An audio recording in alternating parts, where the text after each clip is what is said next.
तो बच्चा जितनी ज़्यादा भाषाएं सीखते हैं उसके साथ उसकी जो लोक विरासत, सांस्कृतिक विरासत जुड़ी हुई है वो भी सीखता है, और इसलिए ये शिक्षा का आधार बनना चाहिए और बहुभाषिक परिदृश्य में इसको भी बनाए रखना चाहिए।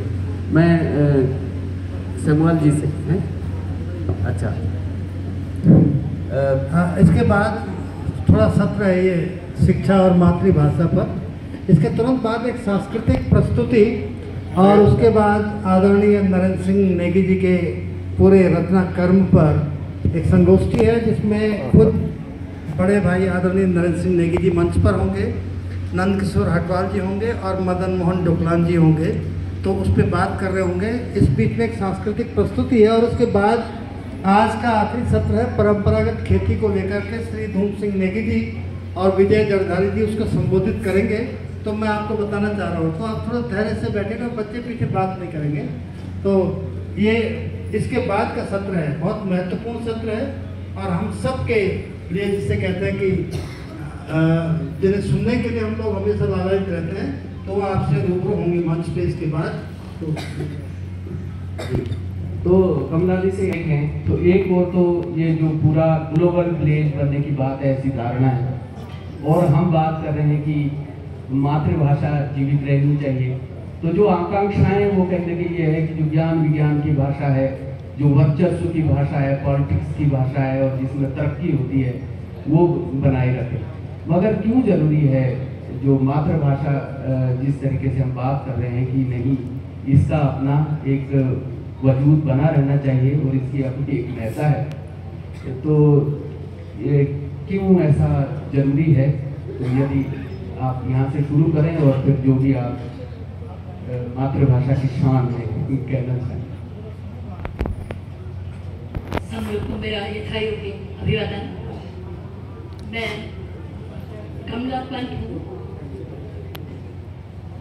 मेरा विषय DPhil का है, भाषा विज्ञान। मेरी थीसिस का शीर्षक है linguistic analysis and comparative grammar for hill dialects from Nepal to Bhutan. पूरे पर्वतीय क्षेत्र की बोलियों का भाषा वैज्ञानिक और व्याकरणिक अध्ययन इलाहाबाद यूनिवर्सिटी से है। ये जो अवसर है, ऐसा अवसर शायद शिक्षा विभाग में कभी नहीं आया कि भाषा वैज्ञानिक SCRT NCERT में बैठे और वो जब किताबें बन रही हों तो उन्हें इन्वाइट किया जाए।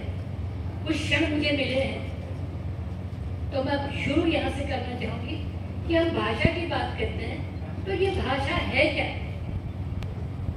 भाषा शब्द को लें तो मूलतः है क्या? मूलतः क्या है? जो भी हमें भासता है, महसूस होता है और उसकी जो हम अभिव्यक्ति करते हैं जिस माध्यम से भी, वो भाषा। ये भाषा एक दिन में नहीं पैदा हुई। हम जहाँ पैदा हुए वहाँ की प्राकृतिक बनावट, वहाँ की जलवायु, वहाँ का खान पान, वहाँ की वनस्पतियाँ, वहाँ के रीति रिवाज और वहाँ की जो परंपराएं हैं, वो धीरे धीरे प्राकृतिक ध्वनियों के साथ, हमारी ध्वनियों के साथ मिलकर प्राकृतिक दुनिया झरझर, मलमल, कल चल इन ध्वनियों से आगे बढ़ी और धीरे धीरे इंसान ने उन ध्वनियों के साथ जो वो भासता था, जो महसूस करता था, उन ध्वनि जो उसके हृदय से निकलती, उन ध्वनियों को जोड़ा और धीरे धीरे भाषा का अपना अपना प्रारूप शुरू हुआ। संसार में इतनी भाषाएं, इतनी बोलियां सिर्फ इसी कारण है कि हमारी प्राकृतिक बनावट, हमारा भूगोल, हमारा रहन सहन, हमारा खान पान, हमारी परंपराएं विविध और जितनी हैं उतनी ही भाषाएं हैं। अब इनमें से कुछ भाषाओं को व्याकरण सम्मत कर दिया गया, उनका नियम बना दिया गया, उनके शब्दकोश हो गए, वो कहीं धनोपार्जन की या व्यवसाय की भाषा बन गई, तो वो ज़्यादा लोगों तक पहुँच गई। और जिनका हम शब्दकोश नहीं बना पाए, जिनका हम व्याकरण नहीं बना पाए, जिनके बोलने वालों की संख्या हम बढ़ा नहीं पाए, ज़्यादा विस्तार तक नहीं ले जा पाए, वो बोलियों की श्रेणी में रहेगी। इधर क्या हुआ है कि जब भाषाई द्वंद्व पूरे विश्व में चल पड़ा है, जर्मन सोचते हैं हमारी जो है वो ग्लोबल हो जाए, अंग्रेज सोचते हैं हमारी ग्लोबल हो जाए, अब हम भी सोचने लगे कि हिंदी भी ग्लोबल हो जाए, वैश्विक भाषा बन जाए। कैसे? जिनके नष्ट होने की वजह से पूरे एक समाज की संस्कृति नष्ट होती है, पूरा एक समाज नष्ट होता है, उन बोलियों को बचाया कैसे जाए? बचाने के जो आए हैं मूल, एक और प्रश्न अभी मुझे ध्यान आता है, फिर कई वर्षों पहले, 3-4 वर्ष पहले, माननीय नरेंद्र सिंह नेगी जी का जन्म दिवस मनाया जा रहा था 9 पाम में, बल्लीपुर गार्डन में। वहाँ कुमाऊनी भी थे, गढ़वाली भी थे, जौनसारी भी थे, हर व्यक्ति अपनी अपनी बात कहने खड़ा होता था, और हर एक को ये शिकायत थी कि हमने इतना लिख दिया है, इतना लिख दिया है, लेकिन ये सरकार हमारी भाषा को 8वीं अनुसूची में नहीं लाया। इत्तेफाक से उस सेशन की अध्यक्षता मैं कर रही थी। मैंने लोगों से एक प्रश्न पूछा और आपसे भी ये प्रश्न पूछ रही हूँ आज, कि किसी भी बोली को भाषा की श्रेणी में आने के लिए कोई मानक तो होंगे ना।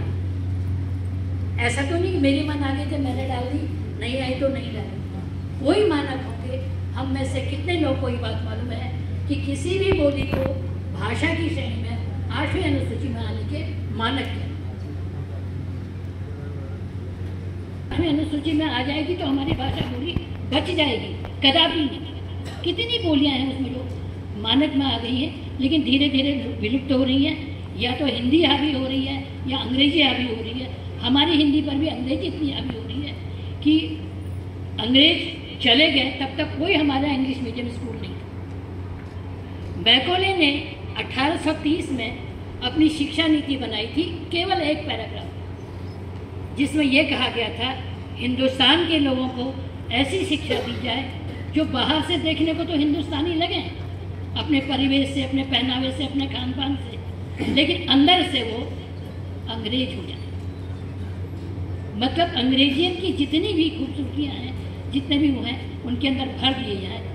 वो तो नहीं कर पाए उतना, लेकिन अब हम लोग कर रहे हैं। इंग्लिश मीडियम स्कूल खोल रहे हैं, अपने सरकारी स्कूलों से बच्चों को हटा रहे हैं, वहाँ पढ़ा रहे हैं, और जो मैकॉले की नीति उस वक्त पूरी नहीं हो पाई, और हम जैसे काले मैकॉलेज बहुत से पैदा हो गए हैं ना, जो हम अपनी बोलियों भाषा को नहीं बचा। ये पूरा विश्व का वैश्विक प्रश्न है, एक नहीं 600-700 बोलियां हैं जो लुप्त हो रही हैं। क्यों लुप्त हो रही? क्योंकि उनका समाज उनको बोलने से कतरा रहा है। हम उत्तराखंड में पलायन की बात करते हैं, जो बच्चे नीचे चले जाते हैं वो कौन सा हिंदी बोल रहे हैं? वो पंजाब में जाते हैं पंजाबी सीख लेते हैं, महाराष्ट्र में जाते हैं मराठी सीख लेते हैं, गुजरात में जाते हैं गुजराती सीख लेते हैं, कभी पलट करके अपनी कुमाऊनी, गढ़वाली, जौनसारी, रवाटी फिर नहीं बोल रहे। तो भाषाएं, अगर बोलियाँ, भाषाएं, संस्कृति अगर बातें करती हैं तो सिर्फ इस कारण से कि हम अपने घरों में बोलें, हमारे घरों में ये अभ्यास हो। बाहर हम कुछ भी बोलते हैं, लेकिन हमारे घरों में ये अभ्यास हो कि जो जिस परिवार का है, कुमाऊं का है तो कुमाऊनी में, गढ़वाल का तो गढ़वाली में, जौनसार का है तो जौनसारी में, रवाई का रवाइटा में, तो वो लोग अपने अपने घरों में अपनी अपनी बोलियों को जिंदा रखेंगे, तभी ये बोलियाँ जिंदा रहेंगी। तभी वो बच्चा उन बोलियों के माध्यम से उन बोलियों को जिंदा रख करके आगे की बोलियों को ले। एक छोटा सा उदाहरण मैं आपको देती हूँ। एक स्कूल है पिथौरागढ़ का, मानस अकेडमी नाम, नई शिक्षा नीति का अनुपालन वहाँ किस तरह से हो रहा है। वहाँ सोमवार और मंगलवार इंग्लिश मीडियम की, सारा दिन इंग्लिश मीडियम के लोग हैं, प्रार्थना भी उसी में, संकल्प भी उसी में, दिन भर का कन्वर्सेशन भी उसी में। बुध बृहस्पति हिंदी के लिए, शुक्रवार संस्कृत के लिए, और शनिवार केवल कुमाऊनी का। ये परंपरागत सत्यता हो। आप लोग जिसको मौका लगे वो स्कूल को देखे, मानस अकेडमी को, और उसको इस्टेब्लिश करने वाले जो आजकल पब्लिक स्कूल इस्टेब्लिश हो रहे हैं, वो किसके हो रहे हैं? कॉर्पोरेट्स के हो रहे हैं, बड़े बड़े व्यापारियों के हो रहे हैं, व्यवसायियों के हो रहे हैं, जिनके अंदर शिक्षा का कोई बीज नहीं है। लेकिन जो शिक्षाविद है, जो शिक्षा को का विजनरी है, वो ऐसे ही स्कूल खोलेगा, इसी तरह से टीचर को परिवर्तित करेगा। वो छोड़, मैं बहुत गर्व से कह सकती हूँ अपनी 40 साल के एजुकेशन डिपार्टमेंट की नौकरी का, मैंने बहुत छोटे से शुरू की, स्कूल इंस्पेक्शन से शुरू की। मैं अल्मोड़ा की रहने वाली थी, कुमाऊनी, और सोचती थी कि मैं तो बहुत अच्छी कुमाऊनी बोलती हूँ। तो ये फर्स्ट पोस्टिंग बदली हुई, 4 साल बाद पिथौरागढ़ आई। पिथौरागढ़ की कुमाऊनी देख करके कुछ समझ ही नहीं आता था किस किस तरह का है। उसके बाद आगे अस्कोट की तरफ गई दूसरी, गंगोली हाट की तरफ गई तीसरी, बेरीनाथ की तरफ गई तीसरी, और कुमाऊं गए चंपावत जोहाघाट की तरफ आई तो अलग। सारी कुमाऊनी थी, लेकिन वो परिवेश के हिसाब से, जलवायु के हिसाब से, उसके हिसाब से फर्क थी। रिसर्च का विषय था वो, इस जिज्ञासा बस मैंने कलेक्शन किया बोलियों का कि देखें कहाँ की कैसी बोली है। फिर जब कुमाऊं छुटा, फिर गढ़वाल में दोस्ती हुई, यहाँ देखा, फिर मेरा मन हिमाचल में हुआ, फिर मैं नेपाल से भूटान तक 8 महीने की छुट्टी लेकर के इस रिसर्च को करती रही।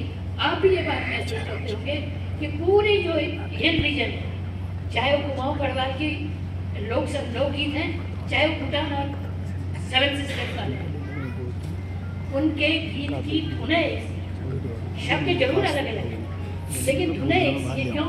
क्योंकि हर एक का जो प्राकृतिक बनावट है वो पर्वत की।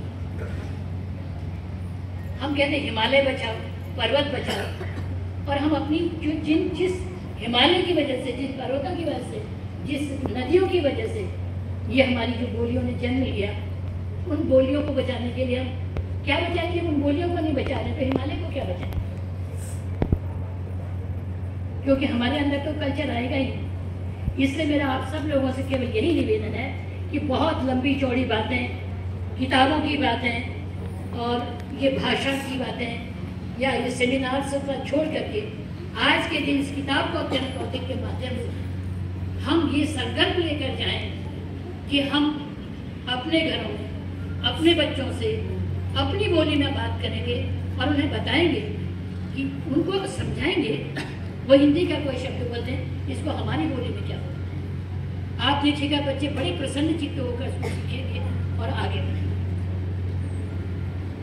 अब बहुत पहले पार्टन ने लिखा था, निज भाषा उन्नति है, सब उन्नति को मूल, बिन निज भाषा ज्ञान के मिटे नहीं है। जो हृदय में शूल है कि हमारी भाषाएं लुप्त हो रही है, हमारी संस्कृति लुप्त हो रही है, हम पर दूसरी भाषाएं आ रही है, तो इनका जो अगर मिटाना चाहते हैं इसको, तो हम केवल इतना करें कि अपनी भाषा को, अपनी बोली को, अपनी संस्कृति को अपने घरों में सुरक्षित। जब तक वो घर में नहीं बोली जाएगी, जब तक वो घर के परिवेश में। आप गुजरात में जाइए, हर घर में बच्चा सड़क में बाहर सब जगह गुजराती बोलते हैं। महाराष्ट्र में जाइए सब मराठी बोलते हैं। बंगाल में जाइए सारा बंगाली। अब इधर पंजाब में एक नया ट्रेंड आ गया, पंजाबी नहीं बोलने देते, क्योंकि उनके यहाँ का जो ट्रेंड चल पड़ा है, कोई ना कोई बच्चा फॉरेन जाएगा, विदेश जाएगा, कहते वहाँ पंजाबी बोलेगा क्या, अंग्रेजी बोलेगा। तो ऐसे ही तो हम ही तो मिटा रहे हैं इसको। तो अगर हमें अपनी मातृभाषा पर ये शिक्षण केवल किताब के शिक्षण से कुछ नहीं हुआ। मैं तो रोज इन किताबों को देखती हूँ, कितनी गलतियाँ उसमें होती हैं, क्योंकि जो बनाने वाले हैं वो एक्चुअली कुमाऊनी बोलने वाले, गढ़वाली बोलने वाले नहीं हैं। हमारे स्कूलों में जो टीचर्स हैं, अभी जो इंटीरियर में टीचर्स हैं, वो बलिया के, बस्ती के, गोंडा के, बाहर के, पूर्वोत्तर भारत, वो हमारे यहाँ कुमाऊनी गढ़वाली सिखाएंगे क्या? उसको हम ही सिखाएंगे जिनको वो आती है, जिसको परिवेश में जिनका वो परिवेश है। तो मेरा अनुरोध है आप लोगों से, अपील है कि अपनी मातृभाषा बचानी है। क्यों बचानी, ये नंद किशोरी ने स्पष्ट कर दिया। अगर बचानी है, आप भी चाहते हैं कि हमारी मातृभाषा बचे, हमारी संस्कृति बचे, हमारा पर्वत बचे, तो हम सब ये प्रण लेकर जाए कि आज से ही अपने बच्चों से हम अपनी ही बोली में बातचीत करेंगे। धन्यवाद। बहुत बहुत शुक्रिया। आपने बहुत खूबसूरती, ये पूरे भाषाई परिदृश्य में इसको क्यों बनाए रखना जरूरी और कैसे हो सकती है ये चीज़। जब हम ही नहीं बोलेंगे तो बचाने को बाहर से थोड़ी आएगा। तो सबसे बड़ी बात तो यह है कि जो व्यवहार में है उसको बनाए रखें। मगर अब दूसरा सवाल ये उठता है, जो मैं श्यामलाल जी से चाहूँगा उस पर कुछ प्रकाश डालेंगे समय को देखते हुए, कि दरअसल जो ये भाषा के वर्चस्व है, मार्केट की जो अपनी डिमांड है, तरक्की की और अपनी आकांक्षाएं, अच्छे होने की कसौटी जो है, छवि जिसको बोलते हैं, छवियों का निर्माण हम कैसे करते हैं, तो किन भाषाओं में करते हैं। तो एक नैरेटिव ये है कि किस तरीके से हम वर्चस्वशाली भाषा बोलते हैं तो हमारी स्टेटस का में वो शामिल होती है। दूसरी ओर हम वकालत कर रहे हैं कि नहीं, मातृभाषा बनी रहनी चाहिए, शिक्षण में आनी चाहिए और पाठ्यचर्या में आनी चाहिए। तो ये इसके बीच में ये तो मतलब एक तरीके से देखा जाए तो आकांक्षाओं का एक बहुत डाइकोटोमी सी फिनोमेना ये घटते हैं, है ना, किस तरीके से दर्ज होते हैं और कैसे जो है एक खास वर्चस्वशाली भाषा की ओर सबको ले जाने की बात होती है। एक राष्ट्र, एक भाषा, एक किताब, एक वो और उस एक होने में कितनी सारी चीज़ें दब जाती है, लुप्त हो जाती है, ख़त्म हो जाती है और हम अपने जीवन की जो रंगतें, जीवन के जो आनंद है, जीवन जीने के जो तरीके हैं उसको खो देते हैं एक तरीके से इस एक होने में। उपस्थित सभी हमारे अतिथियों का मैं फिर से हार्दिक स्वागत अभिनंदन करता हूँ। भाषा और शिक्षा के सवाल पर बात करने के लिए मुझसे कहा गया, मैं भौतिक विज्ञान की पृष्ठभूमि का छात्र हूँ और मेरे सामने भाषा और साहित्य के ऐसे सितारे इस वक्त मौजूद हैं जिन्होंने संस्कृति, साहित्य, गीत में, भाषा में जो काम किया है। तो मेरी एक बार की तो जो आत्मविश्वास है वो हिल गया था। लेकिन ठीक है, मैं 1990 की बात कर रहा हूँ, तब मैं प्रवक्ता था। मैं 11 साल प्रवक्ता रहा भौतिक विज्ञान में और 25 साल मुझे शैक्षिक प्रशासक के तौर पे हो गए। 1990 में प्रवक्ता था और पूरे हिंदुस्तान के अंदर साक्षरता आंदोलन की शुरुआत हुई थी। मैं जुड़ गया उससे, भारत ज्ञान विज्ञान समिति से, जो आज इस कार्यक्रम की एक सह आयोजक है। मैं जुड़ा तो हमारा कला जत्था टिहरी में, चमोली में, अल्मोड़ा में, देहरादून में निकला। सबसे शानदार था चमोली में। 2 अक्टूबर को माणा से निकला और 14 नवंबर को गौतम मेले में ख़त्म हुआ। 120 दिनों तक 1 लाख लोगों के बीच में साक्षरता का संदेश लेके गया वो जत्था। उसमें सफदर हाशमी का एक गीत था, वो था, मानो घने वनों से आया, पर्वत से गुफा से आया, फिर धरती पर मैदानों पर उसने अपना हल जो चलाया, बोया बीज जमी के अंदर, अंकुर उपजाया धरती पर, मानव का श्रम उगा उभर कर, कला ज्ञान विज्ञान भी बनकर, तभी लिखा था उसने अपना पहला अक्षर, तभी पढ़ा था उसने अपना पहला अक्षर। ये जो चीज़ थी कि 1993 में मेरे हाथ एक किताब आई स्कूल की लाइब्रेरी में, फ्रेडरिक एंगल्स की वानर के नर बनने की प्रक्रिया में श्रम की भूमिका, और इतना खूबसूरत उसने वर्णन किया कि सवाल पूछा, श्रम क्या है? हम लोग काम को श्रम समझते हैं, लेकिन उसने कहा नहीं, मनुष्य प्रकृति के साथ अंतः क्रिया करता है, उसे रूपांतरित करता है और स्वयं को परिष्कृत करता है, ये श्रम है और ये काम कोई जानवर नहीं कर सकता। तो वो श्रम क्या है? हम लोग हल चलाते हैं, गेहूँ बोते हैं, फसल पैदा होती है, गेहूँ कटता है, दाने घर में आते हैं, वो सुखाए जाते हैं, पीसे जाते हैं, गूंथा जाता है, रोटी बेली जाती है, पकाई जाती है। रोटी बनने की प्रक्रिया और गेहूं के बोने की प्रक्रिया के बीच का जो सफ़र है, वह आदमी का प्रकृति के साथ अंतःक्रिया का सबसे खूबसूरत सफ़र है। और वही चीज़ है जो आदमी को जानवर से अलग करती है। एक जानवर क्या करेगा? एक नील गाय गेहूं के खेत में घुसेगी तो जैसा गेहूं है वैसे ही खा जाएगी, लेकिन आदमी ने उस गेहूं को रूपांतरित करने की जो प्रक्रिया अपनाई, एंगल्स ने कहा वही श्रम है। वो श्रम है जो आदमी को रूपांतरित करता है, प्रकृति को इस तरह बदलता है कि आज से 1000 साल पहले न्यूयॉर्क, फिलाडेल्फिया, मुंबई, टोक्यो जैसे शहरों की कोई कल्पना नहीं कर सकता था। अंतरिक्ष में चांद पर मनुष्य के कदम रखने की कोई कल्पना नहीं कर सकता था 1000 साल पहले, और आज आदमी उसी श्रम के बूते पूरी धरती की शक्ल बदल के रखते। देखो, फ्रेडरिक एंगल्स का मैंने आर्टिकल पढ़ा तो मुझे फिर सफदर की कविता याद आई और मुझे लगा शब्द है, हमने तो बहुत सारे नाम दे दिए, बहुत सारी भाषाओं की बात कर ली, लेकिन भाषा की उत्पत्ति का सबसे शानदार सफर तय होता है जब आदमी का चेहरा होता है लंबोतरा, खोपड़ी छोटी सी और हथेली का जो आकार है। तो सारी निर्वंश शास्त्रीय चीजों को समझे बगैर हम भाषा मनुष्य के उद्भव के बारे में जान नहीं सकते। और मैं बच्चों से पूछता हूँ कि जरा अपने हथेली को गौर से देखना और फिर अपने आसपास जितने जानवर हैं, घर में बंधी हुई गाय है, कुत्ता है, बिल्ली है, बंदर है, उसके हाथ को देखना, क्या फर्क है। तो फ्रेडरिक एंगल्स ने और तमाम जीव विज्ञान के विकासवादियों ने कहा ये फर्क है जिसने इंसान को इंसान बनाया, श्रम करने के लायक बनाया। ये अंगूठा है उंगलियों की उल्टी तरफ, पकड़ने के लिए, मरोड़ने के लिए, और इसकी फ्लेक्सिबिलिटी है। उंगलियों के बीच में ये आपका मेम्ब्रेन है, एक चौड़ी हथेली है, और सबसे बड़ी बात है कि उंगलियों के जोड़ है। ये विशिष्टता है जो आदमी को बाकी जानवरों से अलग करती है।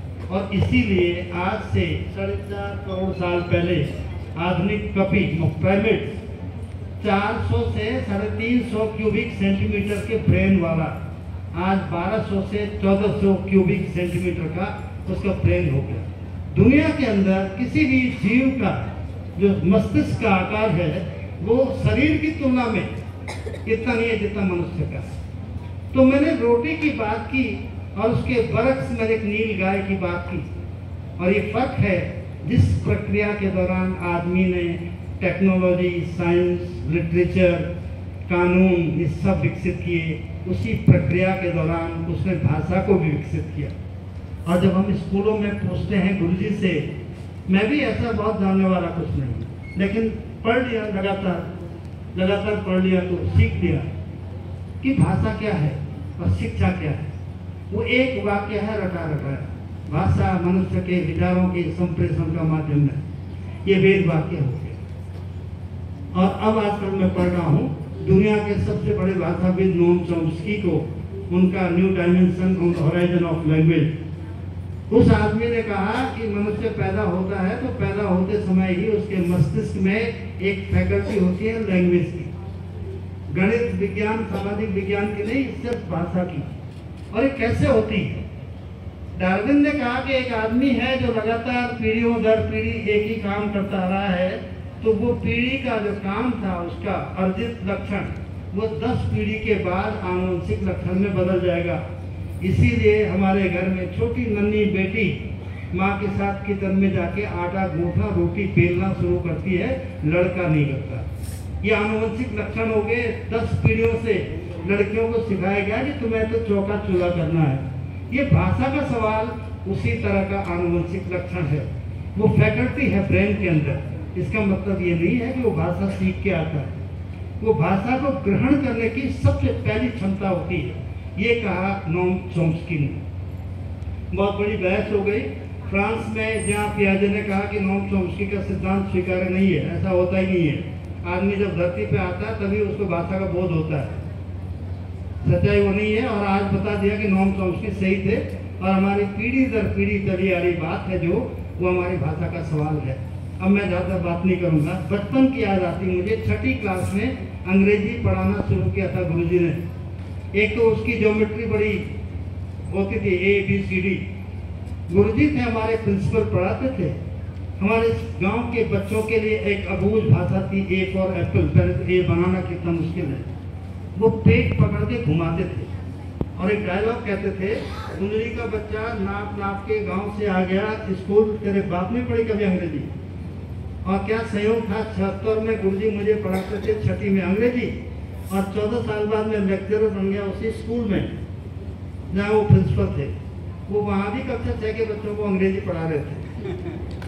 मैंने उनका वो तकिया कलाम गया नहीं था, वो कुंडली का बच्चा अंग्रेजी नहीं सीखा। तो मैंने एक दिन कह दिया, मैंने कहा सर 14 साल तो मुझे हो गए आपको देखते हुए, ये बच्चा अंग्रेजी आज तक नहीं सीखा। तो भाषा को लेकर बहुत सारी बात मुझे करनी है। मैं एक छोटा सा मार्मिक उदाहरण बताता हूँ और बात खत्म करता हूँ। मेरे गांव में एक बच्चा था बहुत विलक्षण इतना कि पहली बार हमारे गांव के तमाम स्कूलों में किसी बच्चे ने हाई स्कूल में 76% मार्क्स हासिल किए थे साइंस के साथ। इंटर में भी 74% मार्क्स आ गए। और जब बीएससी में गया तो उसका आया 56-57% मार्क्स। किस्मत ने बचा दिया, उस बच्चे ने फ्रस्ट्रेशन में जहर खा दिया। वो गांव के किसी समझदार आदमी ने उस बच्चे को किसी तरह बचा दिया। अस्पताल में इलाज चला, 3 दिन बाद वो ठीक होकर आ गया। मैंने उससे पूछा क्या हो गया था? कहने लगा कि मैं ये बर्दाश्त नहीं कर पाया कि हाई स्कूल 76, इंटर 74 और बीएससी में 56 हो गया। क्यों हो गया? क्योंकि वो अंग्रेजी माध्यम में था, जो उसके लिए बहुत बड़ी एक चट्टान बन गई थी। बहरहाल अगले साल फर्स्ट क्लास में पास हुआ। इस समय वो कैलिफोर्निया में Oak Ridge national physical laboratory में साइंटिस्ट है और बाबा एटॉमिक रिसर्च सेंटर का इंडियन इंस्टीट्यूट ऑफ साइंसेज का फैकल्टी मेंबर है। ये भाषा शिक्षण का सवाल, भाषा में शिक्षण का सवाल कितना जटिल, कितना मुश्किल है, वो मेरे बचपन के अंग्रेजी पढ़ने वाले दोस्त, मेरे गांव का वो बच्चा और खुद मैं भी, बहुत सारी सवाल हैं, इन पे बाद में बात करेंगे। लेकिन मैं केवल ये कहना चाहता था कि भाषा के उद्भव का प्रश्न इतना सरल नहीं है जितना हम अक्सर समझ लेते हैं। भाषा के बिना ज्ञान का विकास संभव नहीं था और मनुष्य सभ्यता जिन सोपानों को पार करके इस मुकाम तक पहुंची है, ये भी संभव नहीं होता। भाषा मनुष्य के होने का अर्थ है, मनुष्य के अस्तित्व की पहली शर्त है श्रम और दूसरी भाषा है। आप सबका धन्यवाद। Thank you. बहुत शुक्रिया सर, संक्षेप में और बहुत शानदार बात आपने कही।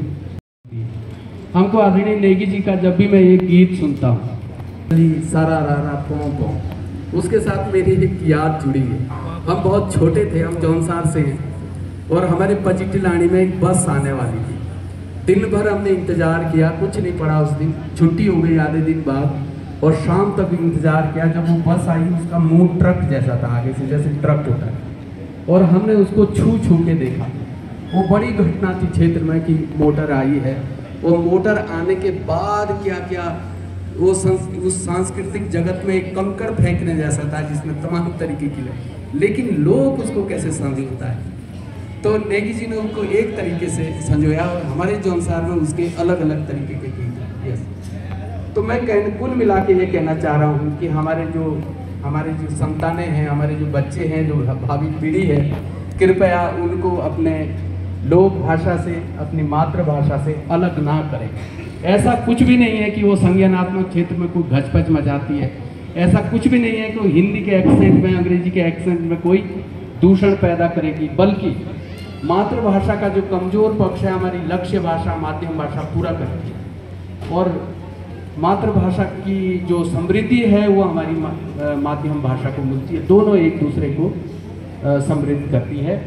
तो इसलिए ये मातृभाषा की जो उपादेयता है, इसका जो शिक्षण में महत्व है, अद्भुत है और जिसको जारी रखने चाहिए।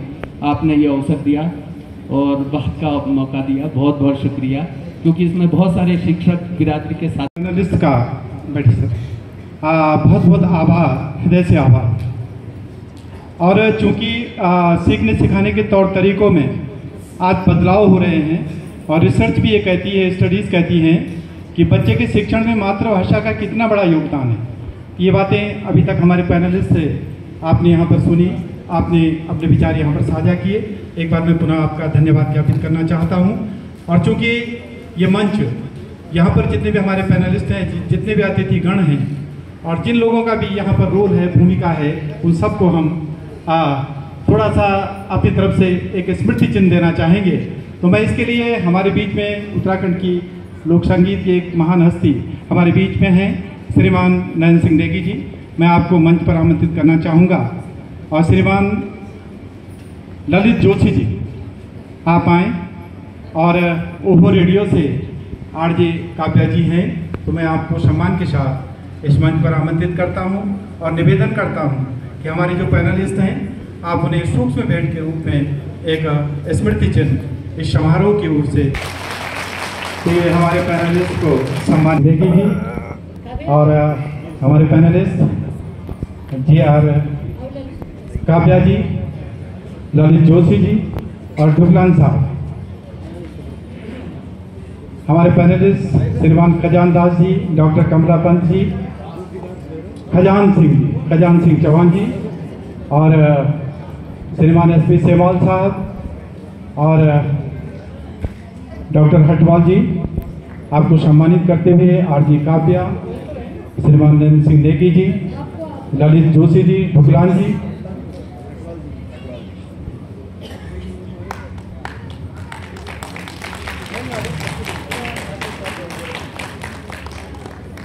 तो धन्यवाद आप सभी अतिथिगणों का, पैनलिस्ट का।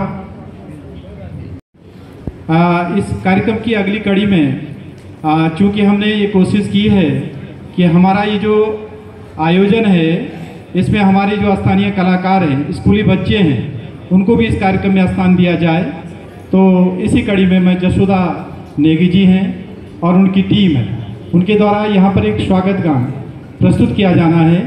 तो मैं जसोदा नेगी जी और उनकी टीम से निवेदन करूँगा कि वह आएँ और उस स्वागत गान का यहाँ पर प्रस्तुतिकरण करें। आपका भी मैं इस मंच की ओर से हार्दिक अभिनंदन और स्वागत करता हूँ। हमारे बीच में हमारे बहुत ही सक्रिय सहयोगी जो रो रहे हैं, जिन्होंने इस कार्यक्रम को सफल बनाने में अपनी बड़ी महत्वपूर्ण भूमिका निभाई है, उनमें हमारे श्रीमान कुलदीप पवार जी हमारे दर्शक दीर्घा में हैं। आपका भी मैं स्वागत और अभिनंदन करता हूँ। तो ये प्रस्तुति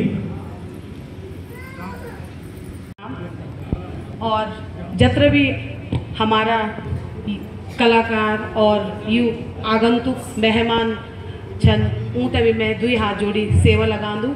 और मेरा शब्दों में रचित ये रचना ये आवा भी तो स्वागत हम उन पहले करने थे, पर माफी चाहो थोड़ा विलम्ब होगी, तो यू टूटिया फूटिया शब्द मेरा महान कलाकार नेगी भजी का सामने गानों को मौका मिलने लगे, तो ये सी बड़ी कोई मेरी खातर शब्द ही नहीं। तो आप शब्दों पर न जाए, गाना पर न जाए, ये शब्द देखान और हम कन से आपका स्वागत करने चाहो, ये पर ध्यान ध्यान तो लिया सुना। आवा भी राजा जी,